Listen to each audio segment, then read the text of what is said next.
Dr. Nance reviewed Greg's file and agrees that I'm a great candidate for the surgery. He flies back to Seattle today, earlier than he expected. Okay.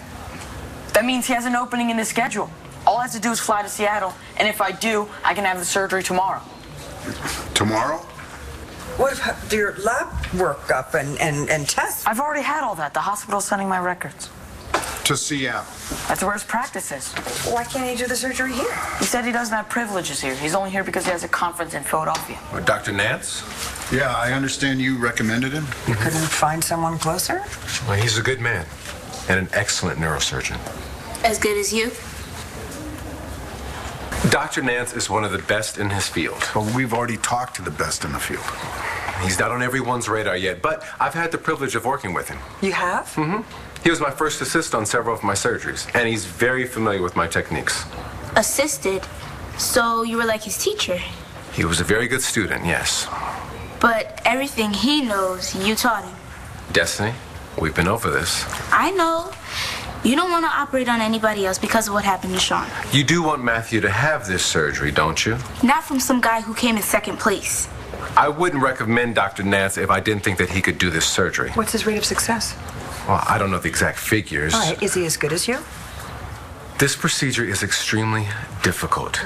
It's 50% God no matter who's doing it. You're not answering the question. It's not as simple as that. We've had different patients, different circumstances. I mean, you're asking me to compare apples and oranges. No, we're asking you for a straight answer. Who's got the better track record, Dr. Evans, you or Dr. Nance? I do.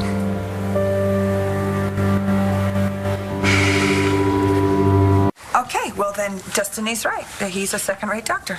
I told you. Look, Dr. Nance isn't some beginner. He's a trained surgeon with good hands. No, great hands. He's the best in his field. We heard you. I know this is difficult. I understand. You have no idea. But I will not be guilted into doing something that I don't feel confident doing. What about how Matthew feels? My decision to remove myself from Matthew's surgery was in his best interest. In Matthew's best interest to recommend a second-rate doctor to do the surgery? That's in Matthew's best interest? As I said, I wouldn't have recommended Dr. Nance if I didn't think that he could perform this surgery. Now, if you'll excuse me. What? No, wait. Dr. Evans, please. Please wait. Please don't think I'm not flattered. This isn't about you. This is about our son. I understand that. No, I don't think you have any idea. See, you're so busy, analyzing the data and interpreting the risks and stuff that you don't understand. At the end of the day, it's my son's life. I could lose my son.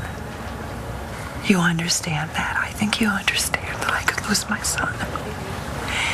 And if, God forbid, that should happen, Nora. if that should happen, we have to make sure that we've done everything in our power to make sure that he's safe. And if that means flattering you or admitting that we were wrong and you were right or begging you, then that's what I'm going to do. Do you want me to get down on my knees? Because I'm getting on my knees. Mom, stop. No, I'm sorry. No.